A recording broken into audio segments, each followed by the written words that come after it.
just realizing like, oh, we're doing this thing together and we're in this together and like we're excited to figure it out together. That was really refreshing to be in a situation where I didn't feel like I had to pretend like I had all the answers. There was a sense of like childlike play. Did we all just become best friends?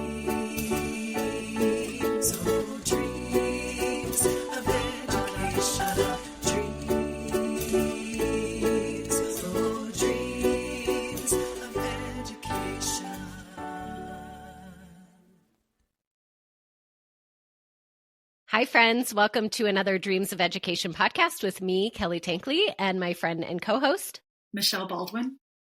Michelle, today we thought we would talk about professional development. And just to set the stage, I thought it might be interesting to start with our worst PD experiences before we lead into kind of those highlight moments or things that really shifted the way we think about professional development and our practice as teachers. So I'm going to let you go first with your worst professional development standout moments. Okay, well, at the risk of calling anyone out specifically, and I will also preface this by saying I somewhat understand why it happened the way that it did. But let me just say that there are a lot of schools that have blanket PD, professional development, where everyone has to attend. It's mandated.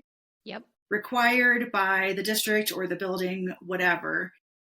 And therefore, everyone has to get the same thing. We know that that is not what's best for people, especially if you're trying to get buy-in. But that's also what happens in a lot of places. And I had already been a technology staff development coordinator for 8 years when I went back to the classroom for a bit. And everyone was getting we had an after school session for professional development that was required for every teacher in the building, regardless of content area, special, whatever, everybody had to attend. Like, okay, that's cool. The person who came in to deliver the professional development said, "Oh, you're here. You wrote this class that I am now delivering." And I said, "Yes, I am." And it was not an option for me to have that particular staff development session waived, even though I was the one who wrote the class. So I get the part about if you get an exception, then that isn't fair to other teachers. And I'm like, is it that it's not fair? It's not equitable. We have to make sure that we're talking about those terms, correctly. Right?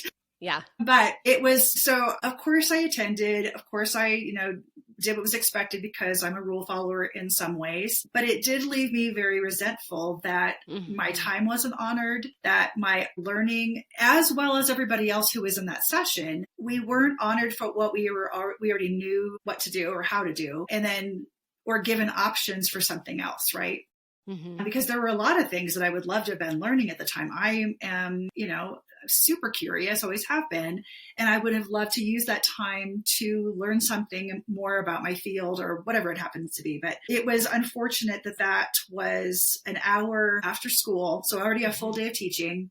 Yep. Another hour after school to sit through something that didn't apply to me. And again, we can talk about professional development and how it's helpful to get people on the same page, or we want to make sure that we're getting buy-in for something that is important to the school district or the school. However, when you just decide what for everyone, you're taking out their autonomy, you're taking away their own needs. And we know this because we do it to kids too. Yeah. So mine is really similar in that also as a tech integration specialist, a lot of times I would sit through technology trainings that I had crafted a version of for our school, but it was kind of the same blanket, like everybody's going to this PD, it's mandatory, and it's learning how to use a Promethean board. And it's like, well, I've been training everybody in the building how to use these. And so is this really necessary for me? Or, calendar training, like just it's tech tools that I'm using all the time.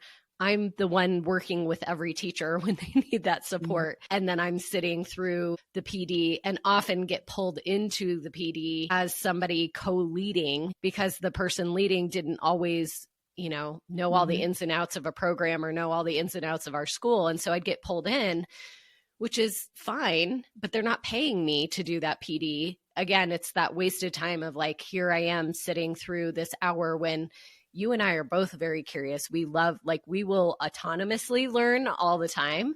I know that's not true of everyone, but again, like if people know us, if we're known by the people telling us we have to be there, right. That would be nice. So yeah, I think similarly, just that professional development that felt like checking a box rather than doing something that's meaningful. And I too understand let's get everybody on the same page and this is an initiative. So often I would we'd get new writing curriculum and I would sit through all the training for that writing curriculum. Sometimes it didn't apply to what I was doing in the classroom, but it certainly helped me be better in that role of technology integration specialist, right, where I was working with teachers. So I can see those pieces of sometimes it's not a direct connection, but it still like tangentially supports what's happening. I just think too much of it is the same one size fits all that we do to students. And a lot of times professional development felt like it was done to us rather than for and with us. So I would say those for sure were kind of the standouts. And anytime I was being just talked to and there was no interaction, there was no, bringing my own problem of practice to whatever it is that we were learning and like dissecting it together felt just wasteful of everybody's energy. It's so funny that you say that because I do remember when I was in that position of being in the professional development role, how many times one of your differentiation was the initiative. Yes. And yet the delivery of the information for how to differentiate was not differentiated for the teachers. And the irony was not lost on the teachers. And I'm sitting there like, I hear you. Well, and similarly, like anytime they're talking about learner-centered or project-based or whatever, but it's being lectured to you and you're like, you're actively telling me not to do this methodology of teaching anymore by doing that methodology of teaching to me, at me, right? And so, yeah, a lot of times it was just kind of baffling to me that that was the way we approached it, or that was do the as way I say, approached. Not as I do. Yes. Exactly. We can contrast that with some of the best things that we've ever been involved with. And I can, list quite a few in the same district that I was in previously, where we had people who knew that they had to deliver a specific set of statements or whatever, but they kind of flipped the script and did activities. It was more hands-on. There was more collaboration. And those were the people that I'm like, okay, not only are they really good at professional development, but they're master teachers and they know this is how you get people to buy in and learn and be in a place where you feel more open to receiving, because again, you're honored for what you know. It's not just an assumption. And I know that there's so much professional development in public schools and private schools, independent schools across our country, where professional development is so prescriptive. And we'll get to that in a little bit too. But I would say that some of my best experiences were at ed camps. I was just going to say ed camp was so beautiful at doing this. Wow. For those of you who are listening that have never had an ed camp experience, it was basically put together by teachers, educators who would decide on a date that they were going to meet. They were able to get a lot of materials donated. Sometimes they would host it in their own school, or they could find a venue to host. Everything was donated so that it could be no cost to the people who were attending. That was extremely important in the whole ed camp philosophy. And then you would go to, a lot of times they were on a Saturday morning, you'd go to ed camp and you would then decide upon, we'd get a great big whiteboard out and chart out the time slots and the rooms that were available. And then the people who were attending got to decide what they wanted to talk about. So it wasn't like you're going to listen to a presenter speak at you for an hour each slot. the people who attended made what they wanted to learn. It reminded me a little bit of a movie called Accepted that Justin Long is in, where they build their own college. Yeah. Right. And they just decided, here's what we want to learn about. So that's very much about what EdCamp was about. And they were very successful because it really fit a need at a time when those kind of things weren't happening at district levels. Well, and I loved that a lot of times you'll sign up for a conference and you just like, one, you're paying $1 gazillion, but two, you're hoping that something there is of interest to you, right? So you might see a handful of folks that you know on the speaker list, or you might see topics that are interesting to you, but it's kind of a crapshoot as far as when you get there, like, is it going to be something that you're interested in? I loved EdCamps not only because there was so much, what are we collectively learning together and who has different knowledge and how are we sharing it? And I love that feeling. But it was also, if this session isn't for you, like, it's okay to use your feet and like go somewhere else. And that permission, even to, I thought this was going to be, the conversation was going to be different and I kind of, this is a space I've played in already, but I was also wanting to go to this other session, and it felt very comfortable to do that in that EdCamp setting. And then the just collaborative nature of it, and seeing teachers and educators empowered in different ways to have their just agency and voice and all of those pieces. The conversations that came out of those EdCamps were stand out in my mind. I truly think that so the very first one I went to was EdCamp Kansas City, that Kyle Pace and a lot of other Kansas City area educators had organized. And the entire way back, I lived in Omaha at the time. My friend Josh Allen and I said, okay, we're doing this in Omaha. So for the 3-hour drive back to Omaha, we planned how to do EdCamp Omaha. And then that took off and other people took over, which that's the other beauty about things like EdCamps, is that, again, it's all organized by people who are doing the things, right? And nobody felt like they had to own it, which was so lovely. It is really one of the best examples in my mind of how people find that they have needs that aren't being met in certain ways from their own school or their own district.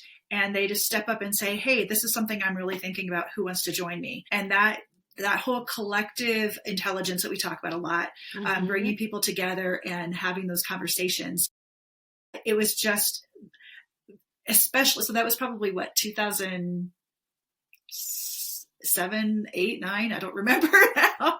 It was before. For me, it was like 8, 9, 10. Yeah. I don't know if it could have been as early as 2007, actually.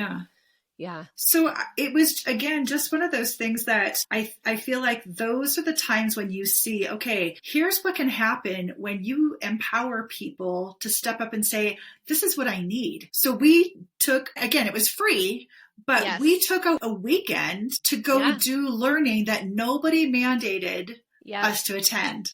And unfortunately, a lot of times that also meant that nobody gave us credit for attending. True. You know what I mean? Which was kind of unfortunate. Yes. Sometimes there were CEUs and things that you could get at those EdCamps, or you could pay a little bit more and get actual credit for those, which was lovely. But so I remember going back to my school and being like, we should encourage teachers to show up at these things and then make sure that we're like counting that towards professional development. And it never really caught on that way, but I wish it had. It also made me think of, as we were talking about EdCamp, the power in the early days of Twitter of the Ed Chats, that focused conversation happening twice a day on Tuesday, that anybody could weigh in and use that hashtag. And it was centered around, a topic every week, and the power of just that online community doing something similar to EdCamp in an online space of, we're going to co-own this. Everybody's got a voice. We're going to have the conversation. Sometimes it's going to get uncomfortable. We might disagree, like all of that was so powerful for me in early days of my teaching. And I think about how much that changed how I thought about education, those experiences. Same. And shifted my thinking around homework and all kinds of different pieces of things that we were doing. Those experiences might have looked unimpressive and I say unimpressive in that they didn't have huge budgets and keynote speakers and, all the bells and whistles of like an ISTE conference or something like that, but it was more impactful. Those moments, I think, were more impactful on me as a teacher than the bigger conferences. And not that those weren't also, those had their own place and had their own moments of being amazing. But I really miss the shared voice and the agency that everybody shared and kind of co-created together in those ed chat, ed camp kind of moments.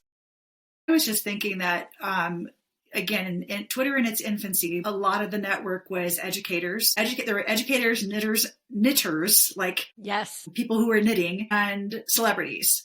And then it grew, right? But the education network was so huge. And I think that between Twitter and blogs, that really helped me form, like, I thought I knew who I was as a teacher before that, but those always gave me more opportunities for reflection and learning for people who were not necessarily in the same building as I was. In many cases, sometimes they were around the world, right? Yeah. And we've brought up numerous people whose blogs have influenced us. I don't think there would have been an Anastasis without that early Twitter network and wouldn't have been. Blogs. Would not have existed. I think both were so influential. And again, in my thinking, in the process of just feeling supported by people saying, yeah, you should do this, or this is possible, or I don't think I would have ever thought that it was possible without that network of people behind me. And I learned about ed camps first from Twitter, on Twitter from that group of teachers. I also loved like the blogging and even to some extent the ed chats on Twitter gave room for pause and reflection so that you could like ruminate on something and come back to it and comment and keep that conversation going. So one of the hard things I think at conferences is you leave, you're inspired, or you've heard something new or something different has changed, but you don't necessarily have the same reflection cycle that you do with something like a blog or with a Twitter conversation that it's kind of this ongoing, unfolding thing. I loved that in the early days of like ed camps, and I'm sure it's still true of ISTE and these other places, that people are talking about their learning and their experience in real time with hashtags and things like that. But it felt more manageable, I think, in the early days of Twitter when you could like read all of Twitter in a day. Right. It was so nice to be able to really go back and have that processing time kind of built into the process. Which, again, as we are talking about this, it's just, this is what learning looks like. You have to have some time to learn something new, chew it, digest it, right? Do some reflection. That's all that metacognition that we know is so good. Yeah. Again, that's great for adults, but it's also really great for students. So I look to go back again to say, if we are trying to have teachers help students more than just, okay, we're going to go through this unit in your textbook. Friday, we're having a quiz. Next, at the end of this unit, we're having a test, and then we're moving on. There isn't always a lot of time built in. And I'm talking in generalities, and we're looking at a very traditional way of learning. We know that the really good teachers who have freedom to do something other than that are doing things where they work with their students. They're having Socratic seminars, for example, where they're helping kids to develop different ways of thinking and reflecting. All of that means learning is really happening. We need to be doing that in PD so that we're also seeing that in the classroom. Yeah. So when I think about the conferences that I've gone to that have cost thousands of dollars a pop, right? Yep. How many times I was like, wow, there really aren't any sessions here for me. So I just started leading sessions either by myself or with other educators and still spending that kind of money. And I'm like, those were not the best learning opportunities for me. The ed camps, the ones that were more grassroots, really were. So now I'm looking back to it, how a lot of districts and schools spend, professional development is a pretty huge expense in a lot of districts. And I can only speak from my experience and others that I've spoken to. But that tends to be kind of a rub for teachers who are sitting there like, you keep adding to our plates. You're spending, tens of thousands, if not more, on bringing these, big name experts. It was funny because professional learning communities is something that was, it kind of came out to like, this is what teachers need. They need time to be able to sit, collaborate, discuss, reflect. But then we turned it into an initiative that was top down, very prescriptive, very expensive when you bring in people who've written books about those. Well, right? and I think it's important to highlight that top down nature of it, because it's not people on the ground level understanding what actually is needed, what we're seeing with kids, what's happening in real time in classrooms. It's districts saying, we looked at this one piece of data, and based on that, we think you need this. And so here's a blanket PD, and we're going to hire the people, we're going to spend a lot of money on it and hope that, that works. Everybody's methodology changes. And so you already have people who are now resentful because I think that there are a lot of humans who just don't like to be told what to do. And I think we can say that's part of the human condition for some people. There are others who are very willing to learn something new, to do something that if they know that it's not just a district initiative, we have some evidence of why this will work with kids and how it'll help you in your practice and all of those things. But to just say, this is our initiative, this is what we're doing, and you are now required to spend X amount of hours in a session, or we're going to do an entire district where every single teacher, educator, administrator is now in the same building listening to a speaker or two. And it's about professional learning communities. Yeah. You're taking the whole idea of it and turning it into something for what? For efficiency? Yes. Because it's easier to deliver and cover, with air quotes, then we can say we've done it and exactly hold you to this new standard of practice because we gave you the PD on it. And I can tell you from, again, working with a lot of educators around the world and talking with them, that was all happening around the same time. So professional learning communities was a huge buzzword, and how they were PLCs. then prescribed to happen in schools. And then it was like, well, okay, what if you're the single person in your building? As for me, like I was the only vocal music teacher and the instrumental teachers were travelers. So when it came time to have PLC time in your building, I was the only person. I also had no people. Right? Yeah. So then once a month I got to go see other music teachers at the time, and that worked. But then the weekly PLC time just didn't seem to fit. And again, I'm not picking on my old district or that building. I heard that was happening all over our country. I was going to say, I think that is just the nature of how the setup looked. And again, it's because it's top down.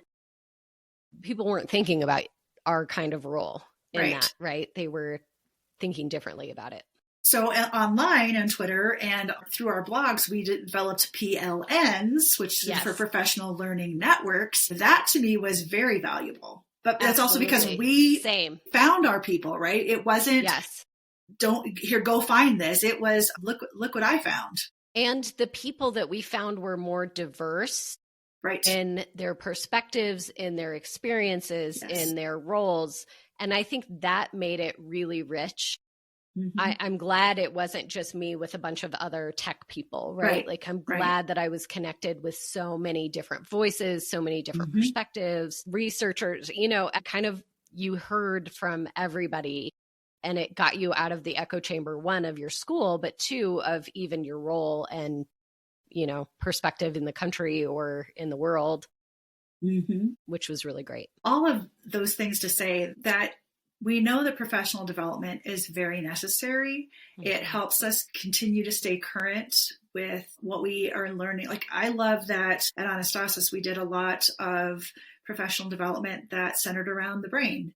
And as we learned new things about learning that were new to us or somewhat new to us, or just more explained, right? It was helpful for how we could approach kids. And I always looked at it that way. Is this something that's going to help me in my practice to be either more organized or personally as a teacher? Or is this something that is going to have a direct impact on my kids? If not, then why are we doing it? And I feel like at Anastasis, that was something that we could always go back and say, yes, this is going to have a direct impact on what we do with kids. Yeah. Specific to that too, what I appreciated about those experiences, specifically with the Nectar group, is a lot of our students were getting that cognitive therapy. So for us to actually think through and sit through and hear not just how it worked, but then actually experience the same kind of exercises our students were experiencing helped so much with that empathy piece of what our students were going through. It helped us understand ways that we could weave some of that into the classroom in ways we might not have thought about before. So it wasn't just even those experiences weren't just the sit and get and like hear, the newest cognitive brain science kind of thing. It was very hands-on, and we were doing it as learners, as our student, experiencing pieces of it as our students, getting the research and the data behind it. It was really well done, I thought. I thought so too. Again, like you said, the empathy piece was there. It also helped a lot of us on staff to understand our own brain, our own cognitive skills, and just how, where our strengths were, what kind of things made us frustrated. Yeah. And I always think back to that for those of us who were quote unquote good students in school, we learned how to play the game, had the skills and the strengths already that school asked of us. Those kind of examples that the Nectar group led us through also helped us think of, okay, well, what's frustrating to you with what we're doing right now? And now imagine that is frustrating to you, but you're 7.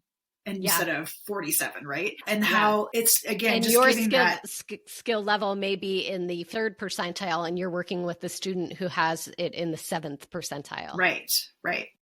It's not just that they can't find the words in the moment quickly. It's that their brain is working so hard to make those connections that we're asking. So yeah, we learned a lot about wait time and things that we have heard, I think, in other places, but to have it reinforced through that different lens where we're able to look at our students' data, we're able to see exactly what does that mean, and then what their brains are trying to do in those moments, I think was so helpful.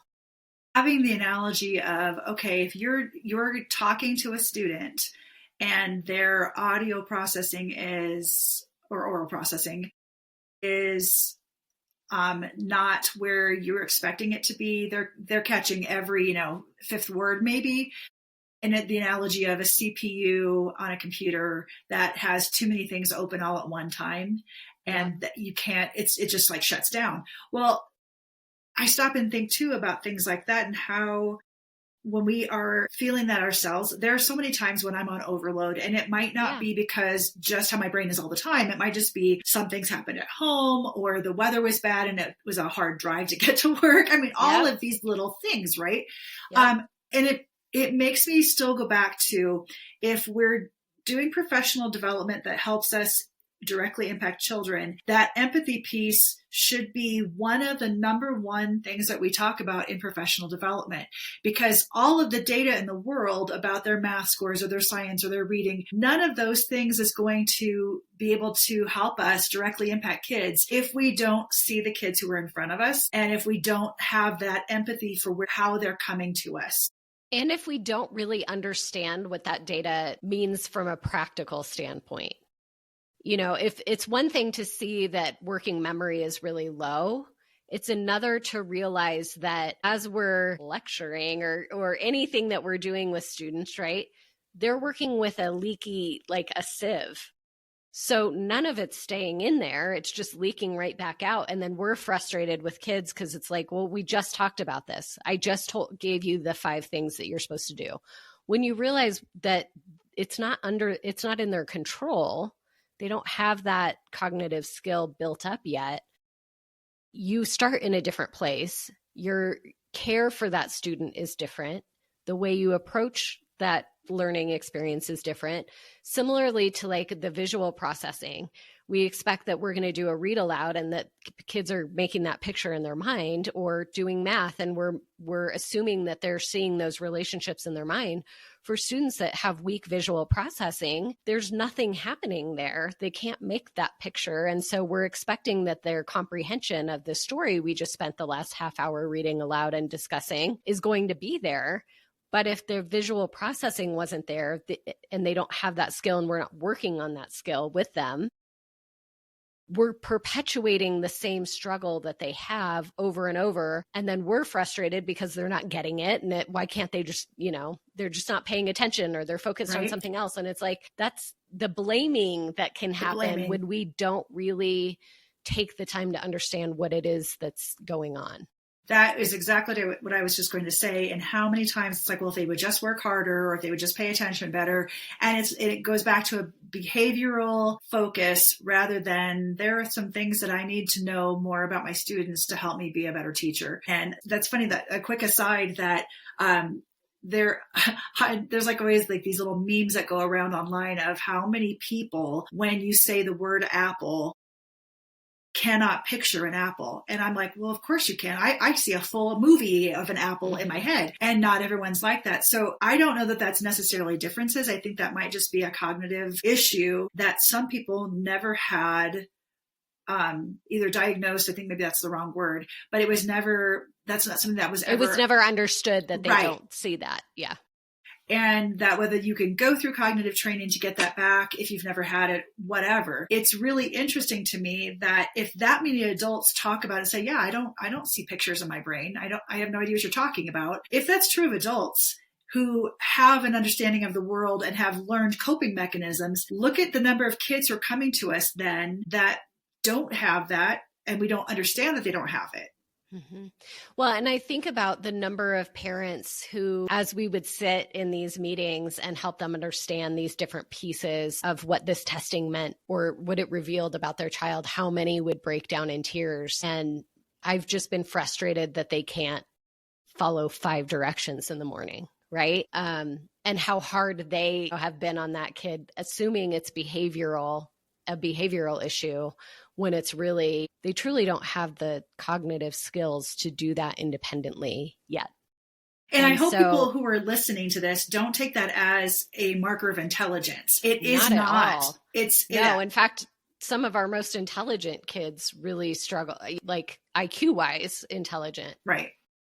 Really struggled with some of those things. Yeah. It's something that where some synapse has been broken, disconnected is a better term maybe, that a neural pathway started never formed to begin with. Exactly. So that those neural pathways either never formed, or something happened to sever it, and then it started going either in the wrong direction or just was like a disconnected circuit, right? Mm-hmm. So those things can be repaired with some cognitive training. But if you don't know that it's not there, then it just seems like the kid is either not getting it. And I think of how many IEP meetings I sat through before going through that kind of training. And I knew what those pieces of the test were, but I don't think that I ever had true understanding because I had never been through that cognitive skills type training. Right. I didn't have the understanding of all the ways that plays out in a classroom, all the ways that I can impact that or support it differently.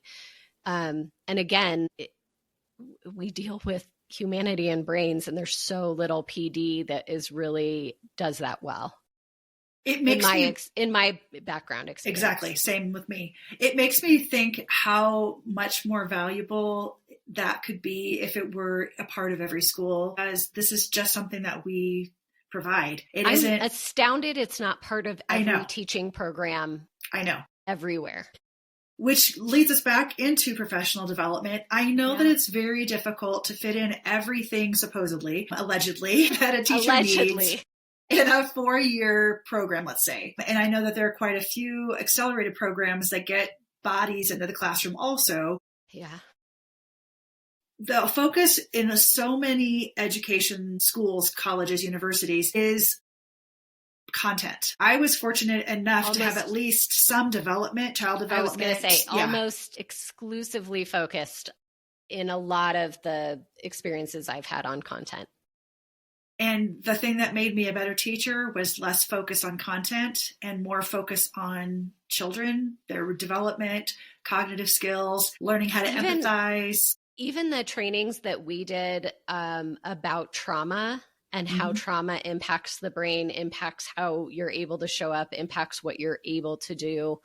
And the big T trauma versus little t, just even Right. understanding that trauma doesn't necessarily look like we might have thought it looked like in the 80s, right? Trauma can be a lot of different things and have a lot of different sources, and understanding how the emotions, the experiences that a child is coming to school with are also impacting what's happening in the brain.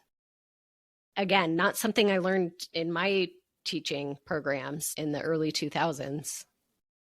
No, and I'm pretty sure there are exceptions, of course. We know we've had teachers come to us who've had a lot of that. Phenomenal. Yeah. Right. I would agree. But again, I go back to and it's part of what we could say is an issue with American education anyway, is way too much focus on content, not enough focus on the learners and what they actually need. And we've talked about this in other podcast episodes, that we start with the wrong question. We start in the wrong place. And I think that's true in PD as well, that we start in the wrong places. We start with the focus on content, or we start with the focus being top down instead of understanding really what are we seeing in the classroom and what would be useful in this experience. Two experiences stand out for me outside of Anastasis that I'm not even sure that anybody would categorize them on paper as professional development, but deeply impacted me professionally. One is a retreat that Christian Long put on years ago, and I think it was called Wonder, just a Wonder retreat. And so a bunch of us gathered. It was not all educators. It was all walks of life. And I think he just thought it would be interesting to get us together for a weekend. But what stood out to me is he started that gathering by simply having us all bring a show and tell item, which seemed odd as adults. What are you going to bring for show and tell? And, some of them were traveling around the world to be here for this gathering. But what was so impactful about it, rather than whatever you brought, you shared what it was a reverse show and tell. And so what I brought was put in the center. I actually couldn't talk about the item I brought at all. And everybody else in the room related or asked questions or connected with the item that I brought. And then the item was given back to me. I never said a word. And then the next person would go. That was the only thing we did that was structured the entire weekend. I think it was a 3-day gathering. The conversations, the richness that came out of that, because suddenly this room full of strangers, you have some way to connect to them, not only through the object that you brought, but with the way they related to everybody else's objects, the object that they brought. The camaraderie that was built out of that experience of just getting to know people at a human level was so impactful on me that we did that every year at Anastasis, both with students and as staff, because it reminds you, again, we talk about the relational and the human element. It's, what are we doing here? We're working within relationships. We're working with humans. We never start there in most professional developments. And if they do, it's this cringy icebreaker that everybody is dreading doing. Adults hate icebreakers. Adults hate icebreakers, and I'm not afraid to say it. But I loved that experience. One, as somebody who's introverted, because I didn't have to come up with a spiel about my own thing. I didn't know that's how it would go, by the way. I remember leading up to it, I was nervous about what we were doing with this object. And it was so powerful, again, as somebody who's introverted, to suddenly have connections with a room full of strangers that we could talk and collaborate and brainstorm and ideate and just have great conversation the whole rest of the weekend. And these are people that I'm still connected to years later, right? So it's very much that. And it, again, kind of ties back to the ed camp of everybody's got equal agency and voice in the room.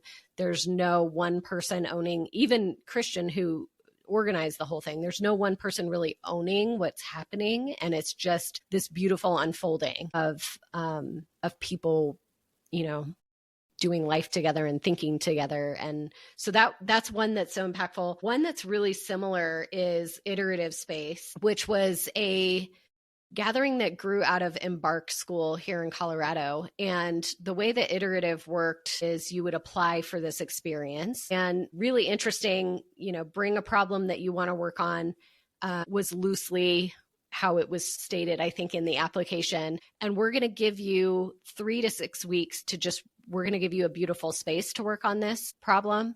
We're going to give you a stipend. We're going to give you $1,000 a week to work on this problem, which is like, who does that? Absurd.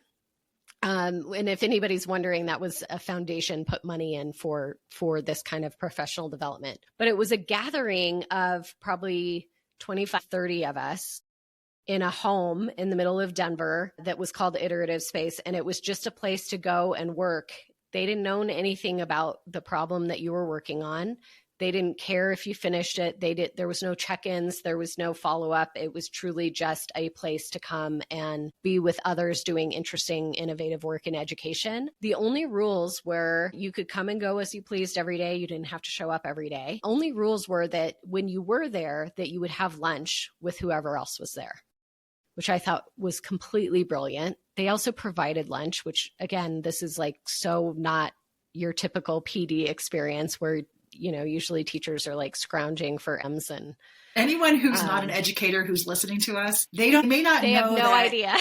Feeding your educators at conferences or during the school day or whatever is a huge deal. And it's not always the norm, right? Right. That you can count on being fed. So that there was always a meal provided. There's a huge table in this space where everyone would sit. And again, you put educators together, what are we naturally going to talk about? We're going to have these conversations. We're going to come up with interesting ideas. We're going to talk about what's been difficult for each of us or what's gone well.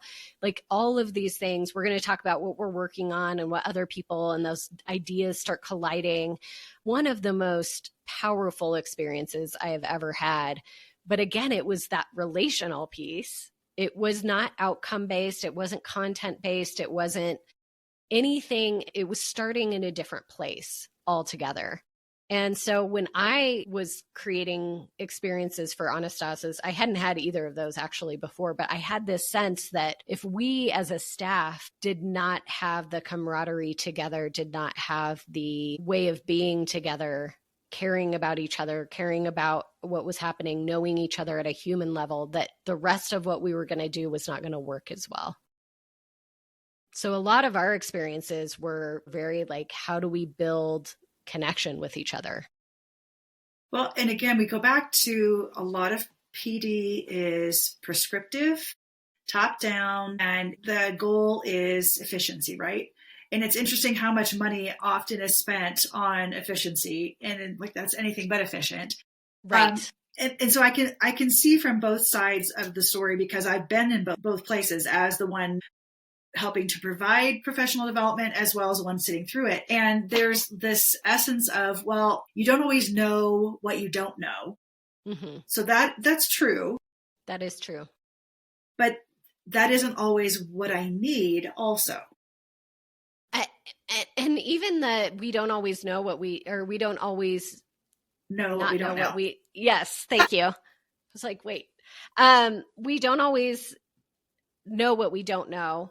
That was the beauty of the Ed Camp and the right and the Ed Chats is you were invited into these spaces and these conversations that I didn't know I cared about homework or assessment or some of these other pieces that I cared deeply about until I was in those conversations and seeing it through different lenses. And, it was that kind of like scales peeled back from the eyes that you're seeing things in new ways.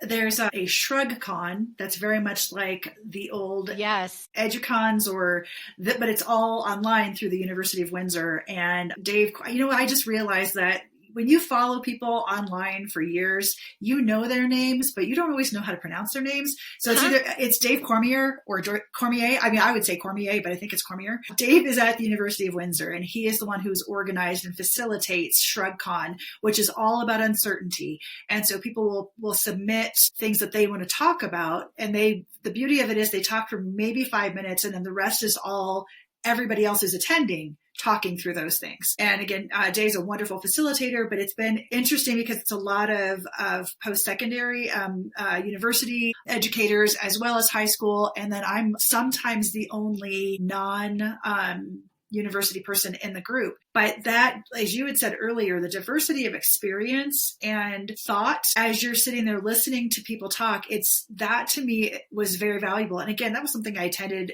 for my dining room table in the summer. And then there was another one I think we had in November. But those kind of opportunities, again, present the what do you need or what's interesting to you. And then, as you said, I didn't really realize this is something that I might be interested in.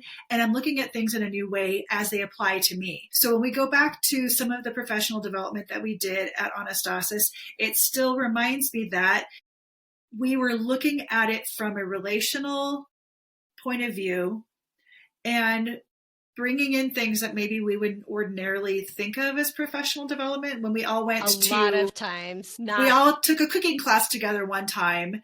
And again, it was kind of like, well, what does this have to do with, inquiry-based learning? Well, what do you think? I mean, just being able to ask those questions, right? Well, and also, specific to that experience, I had one thing in mind, and I think that did happen, but all these other things happened as well. So the thing I had in mind is we have a variety of levels of people who cook on our staff and who have these experiences. What if we cooked a meal together and we remembered what it's like to collaborate, because they put us into teams at Sur La Table. They remember what it's like to collaborate with one who knows all of the things, one who is a complete novice and has never done it before, I also knew that it would build camaraderie among us, right? We have this shared experience. I didn't realize all of the conversations and the richness that would follow. I had something in mind. I had a purpose, but it always, always, always ends up so much richer than I think it's going to. And a lot of times it's because it puts us back in the frame where we're learners again, and where we can connect better with what's happening for our students. Because it's not education focused, it takes us out of being the expert thinking about education and already having some of those answers, and it forces us to look at it from a different perspective. The same thing when we went paddleboarding, right? And most of us had not been paddleboarding before. And so the conversation afterwards about what was it like to be a learner again, and how does this change how you think about, students in your class who are shutting down because they're nervous or they don't quite know how to do this thing. The conversations about that, and then how it plays out in the classroom, and then how we keep drawing those lessons back, right. For years. Yeah. We drew. And I think that a lot of the key findings from those things are, number one, that we did something together as learners, but there was also an element of fun. Mm-hmm. Even if it wasn't necessarily fun for everybody, but I think we approached it with fun and whimsy in mind. I was going to say, it put us all in a place of play. Yes. Even if it wasn't a preference that everybody had. Yeah. Right. But the important part of that was to have that discussion afterwards. And I feel like there are a lot of times when I look at, I need to incorporate play into my classroom more. And so that happens. And there might even be professional development on how to do that. We think a lot of the gamification of a lesson, right? But then those other vital pieces are missing. It's like, okay, well, yeah, you still did a test. You still did the things the way that you have always been doing them, rather than where was the conversation? And that's where the richness gets lost. Well, but if that's happening, we had just experienced the play together. So it was like, if I'm going to do this play in my classroom, now I've experienced this myself. What I experienced is the richness, yes, was in the experience, but also came out of the reflection and the conversation afterwards. And that's the part that in a lot of traditional models of professional development are missing, because you get the delivery of here's what we want you to do and however many classes that you're required to go do. But then a lot of times it might be a written evaluation after the fact. Yes. There isn't a lot of let's just sit around together and a community and discuss. Right. And that's, so not only is it missing from the students in their activities, but it's missing from how the professional development is given and delivered to the staff. And I don't know if you've experienced this as well. I would guess probably so, but in a lot of the PD I've been in, it's the same kind of dynamics that you see in a classroom where a few are the ones answering all the questions and responding to everything and everybody else can kind of turn their brains off, where in the reflection, it feels more like Socratic dialogue where everybody's pulling in, everybody's had the same experience, everybody's, even if we don't hear somebody talking, it's like, well, I see your gears turning. Like, what did that make you think of? Making a safe place for people to share, giving the opportunities for people to share if they choose. It's funny because I think if you say the words spray and pray to a lot of educators, they know exactly what we're saying. In other words, we're going to spray all of this new information on you and we hope you absorb it. Yeah. And we pray that you absorb it. The crop dust method. Yeah. And so that's happening in professional development. It happens in a lot of classrooms. And again, this is not us, taking digs at teachers.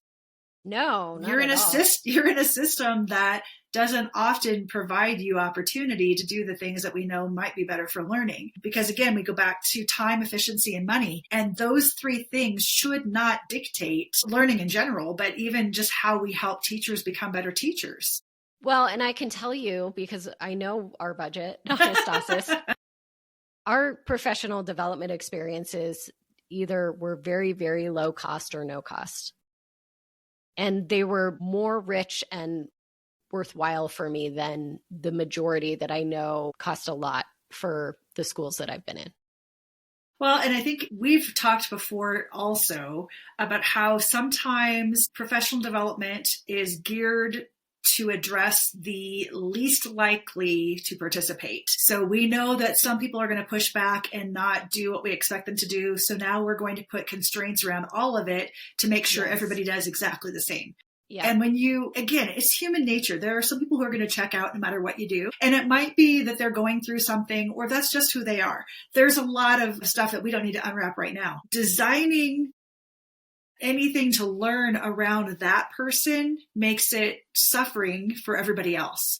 Yeah. So why would you design something to address the smallest percentage of people who are going to push back at you no matter what, instead of developing and designing some kind of instruction or community building, whatever it might be that you're intending to do around the people, assuming that they're going to do what you need them to do. Make the kind assumption.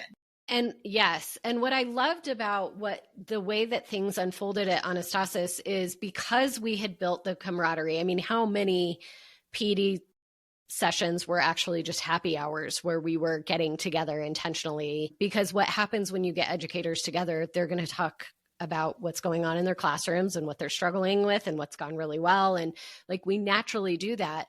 But now that we have that camaraderie built, what ended up happening is, well, let me take that on, or here's something I've tried, or I have a resource that would be great for that. And suddenly there's this, I think what PLCs were meant to do, which is this collaborative nature of planning and looking at it from different perspectives within the building. And that, I think, is what made Anastasis work, is that we had enough trust in each other. We had the vulnerability. We knew we could be vulnerable together and say what was hard and what was going on.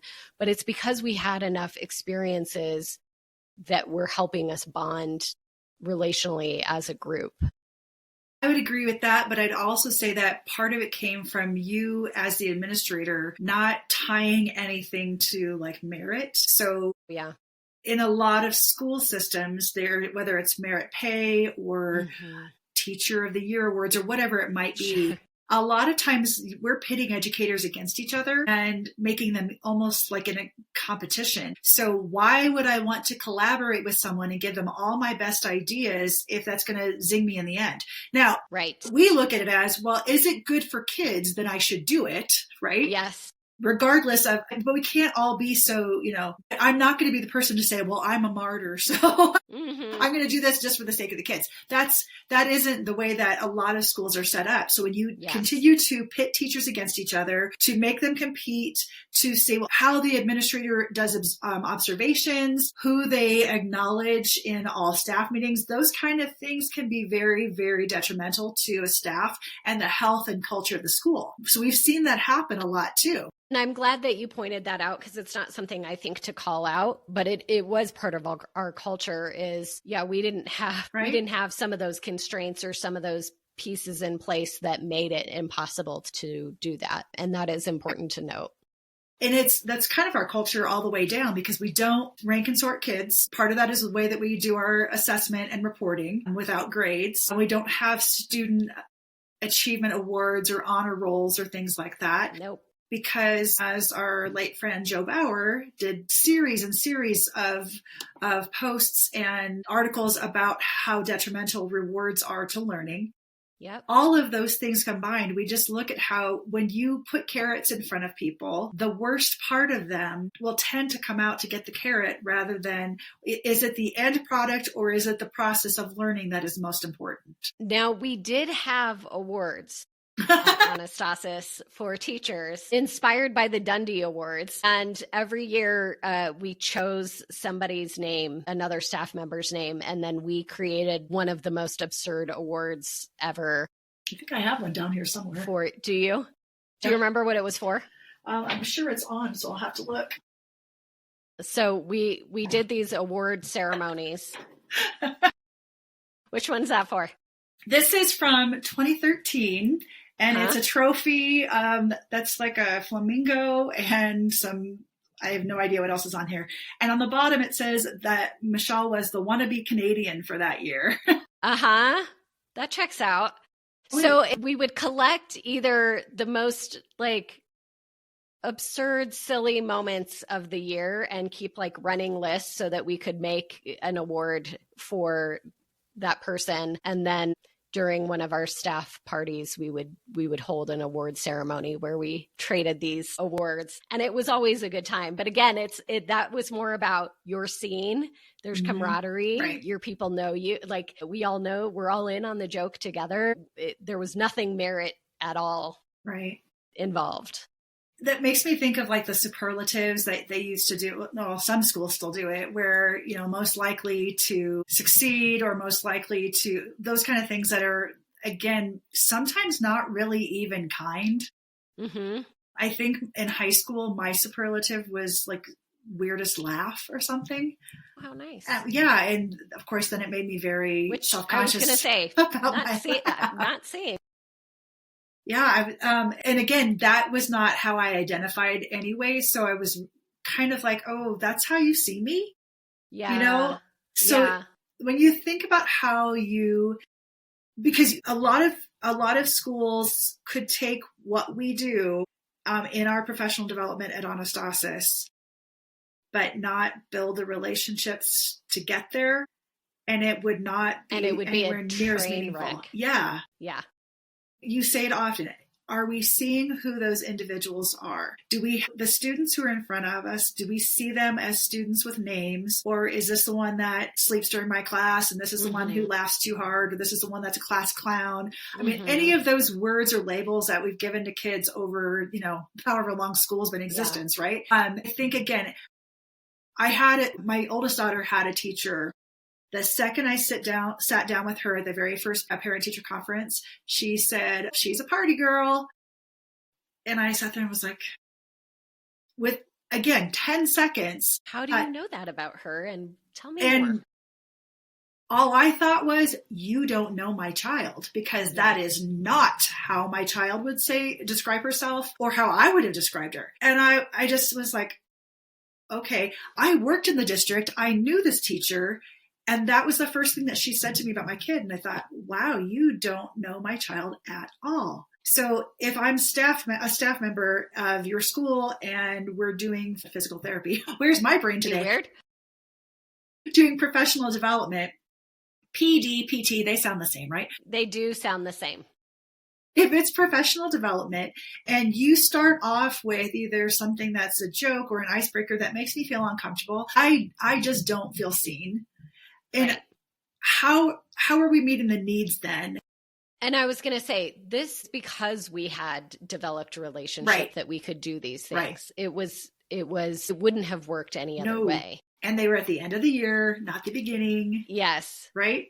And we had enough shared experiences leading up to that it was a shared staff joke, right? It wasn't one person picking on another. It was nothing like that. It was always everybody's in on the joke. We all already have laughed at this and enjoyed this together or whatever it might be. I think about like when we watched Buck together, the movie Buck. It's a documentary about a horse whisperer. And we watched it together, really thinking about, you know, how all of these horses come in and are so different, and how he was able to get so much out of these horses because he didn't make assumptions based on his first interaction with the horse. And there was so much richness that, again, came out of that discussion relating it to education, even though it was horses and not kids. But then that movie ends with a joke about bring me my brown pants. And that is something that we have said every year since. Right. But we had this shared experience. We had this shared moment. We all laughed at. We thought it was hilarious. We'd say it over the walkie. Like, anytime something was going wrong, it was like, bring me my brown pants, right? So I think about how often schools don't give teachers the opportunity to have shared experiences together, because sitting in a room in desks and rows and listening to someone talk at you is not an experience, and it's certainly not shared. And if that is your shared experience, the only outcome is going to be the eye roll about how awful the 3 hours were, that there was no air moving and you're all sitting in a hot room listening to somebody for hours, right? So yeah, how do you build those experiences for your staff to get to know each other? And it doesn't, watching Buck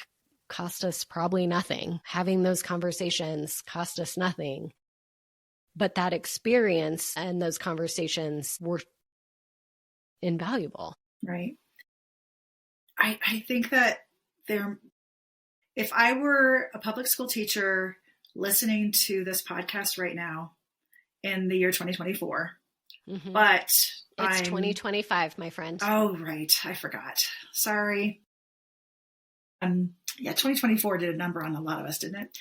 Yes, it did. In the year 2025. But I'm still Michelle from 1992. I would have very different feelings about what's possible. Yeah.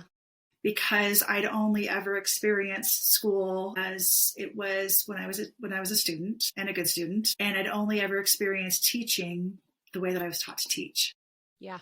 So listening to this, I could see myself from that time period be putting in a lot of roadblocks to say, well, I can't do it because yes, but, instead of yes, and. Or how is anybody ever going to know the correct pedagogy? You know, yeah, I can hear that too. And what I know in working with other people's people, because I've led professional development now for a lot of different schools and a lot of different people. What I know is when you start with relationship and you start helping people get to know, I've worked with enormous staffs. Castle View High School is a great example, enormous staff. And when I told whoever I think Jim Calhoun brought me on for that PD, when I told him what my plan was, he said, it's too big for that to work well. He said, some of these teachers don't know everybody on staff's name because it's such a big staff. And I was like, let me just try it. If it doesn't work, I think I was doing like 5 or 6 in a row. And I was like, if it doesn't work, I will completely pivot and start again. The feedback I got, we did a reverse show and tell, and I would not let them be with their teams or people that they normally work with. So it was people that they normally aren't interacting with. The feedback I got from that series of professional developments is, this is the most meaningful experience that we've ever had as a staff. That's something you can build from. And I think we take for granted how important the human element is when we're talking about educators, but I also think, obviously students. We think that will just come or that will just happen.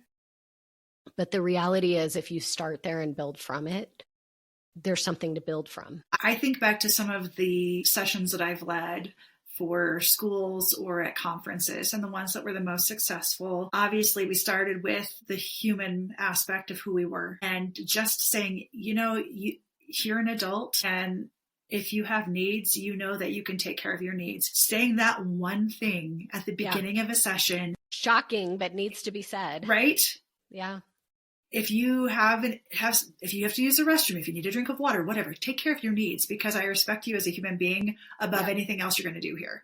I'm not going to feel bad. Right. Get up and do it. If you realize this session is not what you thought it was going to be, feel free to go ahead and leave. You're not going to hurt my feelings. I promise. And those things, secretly, again, they might hurt my feelings, but I'll get over it. But just knowing again that this expectation of you is not my expectation, it's yours. You are a human, be a human. And that's how I think we need, let me rephrase that. I know how we need to work with kids as well. I can't just assume that kids are going to do the wrong thing because they're kids. That's not it. That's not my goal in teaching. So when I go back to those sessions that I'm leading with adults, a lot of times people will ask me, well, what's the difference when you train or you teach adults compared to kids? And I said, shockingly, not a whole lot. There's not a lot of difference. And if it is, there's something wrong with that. Right. Either right? on one end or the other, right? Either Yeah. with the adults or with the kids. Yeah. The other thing that of the most successful PD sessions that I've ever led is just getting them involved, because too many times in the past, what I was required to do as the professional development leader was deliver without a whole lot of activity. Not my favorite. I look back now and just cringe. But the ones that were the most successful, the ones that I felt the best about and got the most feedback, like, thank you, this was helpful or whatever, was always when people were actively doing something and it wasn't just me standing over. So some people don't like that. They were like, I want you just to tell me what to do. Yeah. And others were like, no, I really appreciate, thank you for giving us the time to work together, to sit and talk with each other and collaborate. So you can design sessions that meet both needs. Yep. That's when I will just navigate towards the people who want more explicit instruction versus the ones who are like, no, just let us go with this. Yeah. And if you're, again, really thinking about the people that you have in your session, that you're meeting the needs of what they ask for, you have to ask for it first. You can't just assume. Yeah. Find out what they want and go from there. I always love we did it as a staff a lot with Anastasis, but we also did it with our 5 Sigma conference, which is, we believe that experiences are powerful for students, right? Field trips are a powerful way of learning for students. They're great for provocations. They're great for all of these pieces. We never do that with staff. And so we were like, well, let's not only do it with staff, but let's take our 5 Sigma conference attendees and bring them to some of our favorite field trips so they can experience that and see what those experiences do. Again, not because it's related to education or a specific practice or a specific content directly, but because the very nature of having the experience and talking about the experience is where the richness lies. So we all went to Groasis together, which is an aquaponic hydroponic farm, and we got to see how these aquaponic, and suddenly you have educators who are looking at something they may or may not have any interest in, but they're now interested in, and they're going, wow, this is really cool. Man, I wish I could bring my students here, right? Because you're seeing something that's this amazing gravity-fed system, and you're seeing how all these pieces are working together and how it exists in the middle of a food desert, and you're hearing their mission and how they do things. And suddenly you're looking at everything a little bit differently, which is sometimes the point, is how do I get you out of your normal modes of thinking, asking different questions, having an experience where you're going, yeah, this is way different than reading about it, or, whatever that could have looked like, somebody coming in and lecturing me about it, or just talking about it, talking at me. I think about the pilgrimage that we went on. The kids did the cultural pilgrimage, and we talked about that, I think, during the field trip service learning episode. But the teachers got to do that too, where we went to these different cultural centers and got to meet each of the different folks in their space, sit and listen to them. It's completely different than even hearing what that experience is like for the students to actually experience it yourself. We all came back changed in all kinds of great ways. Right. And 2, it helps all of us learn how do we be more intentional about field trips? What does that reflective piece look like? Like, even the very nature of doing it together helped us think about the intentionality behind field trips differently than if we had not experienced that. So I could have come to all of you and said, look, we're going to do field trips. This is what it's going to be. It's going to be a powerful experience for the kids. Don't forget to reflect. Actually doing that together changed how all of us did it. Yeah. I always think back to, would you want to be a student in your own classroom? If not, even if you think you're the best science teacher or the best math teacher or whatever your content area is, you can think that you can empathize with a kid in your classroom, but until you actually sit there and do it, you can't empathize. You need to really think through, and the best way to do that is to put yourself in a position as a learner. And sometimes having it be uncomfortable. I mean, we did improv sessions that would not be my normal, that is not necessary. It was comfortable because it was with you all, but that experience would not normally be super comfortable for me. And I know it wasn't for all of our staff, but the way that got us thinking differently, interacting differently, approaching something differently, right? You always try to get us all go out and sing karaoke together. And I'm like, heck no. But those kind of experiences that get us out of our normal modes of thinking and ways of being are so transformative. Right. And we know this when we work with kids and students, that they may not be their preference right now, but they're going to get something. We know they're going to get something rich out of it. I think doing that with educators as well. And I keep harping on this, but not having it be so content or area specific, education area specific, I think is really powerful, because simply by nature, we're all learning something that we weren't expecting to learn today, which is what we do every day with students. And so it also gave us ways of talking about things in the classroom that we wouldn't have been able to do had we not had those different moments of time together and being out of our normal mode of being, again, the expert in something. That's so funny that you say that, because I was thinking exactly the same thing as you were saying it. The content part of our identities when we're teachers. I'm a math teacher. I'm a science teacher. I'm a music teacher. I'm a whatever. How that content comes first, and it really shouldn't. And it needs to be flipped around so that I'm a teacher and I might specialize in these things, but then it also give yourself permission to not just be passionate about that one area. And in fact, we know the better teachers amongst us are the ones who have multiple passions and might have more experience in one, right? Yep. There are a lot of, especially, I'm not going to single out certain content areas, but some educators will say, well, I am not a creative teacher because XYZ. And how that really stymies them into not only seeing who they are as a human, but it stymies what their kids think about for that particular class. I'm reading a book called The Artist's Way by Julia Cameron, and there's also a class involved in it. There's a lot of spiritual aspect to that some people may or may not be turned off with. But the part that I love is if you're taking her course, she requires you to set an artist's date. And that is to do something that you wouldn't ordinarily do. Maybe it's, and do it regularly. Get it on the calendar. She goes, I don't care what you have to do, get it on the calendar so that you're doing it at least once weekly. So it might be go walk through a museum, or it might be just, sit and listen to music or something, anything. But she goes, this helps you to open yourself up to creativity in different ways. There are a lot of other people who talk about how to unleash your creativity with similar exercises. There are a lot of, books about the how to open your mind and unleash your creativity. I'm not going to go through every single title because we'd be here for the rest of the day with that. But all of them will say that every single human is creative. We have been taught that maybe we've been conditioned. Yes. Yeah. Or that because we're constantly looking at art by the exemplars, that we're afraid to show what we've done or what we could do, or we're even just afraid to start because we're not as good. So we're again back to that ranking and sorting and comparing. If we could leave all of that behind, we're all creative in different ways. And when I look again back at professional development, helping each other get to a creative and playful mindset really opens up doors in your teaching that you didn't know were there. I honestly don't know how we would teach. I don't think we would be as good at inquiry if we were not having those varied experiences that take us out of our normal mode of being.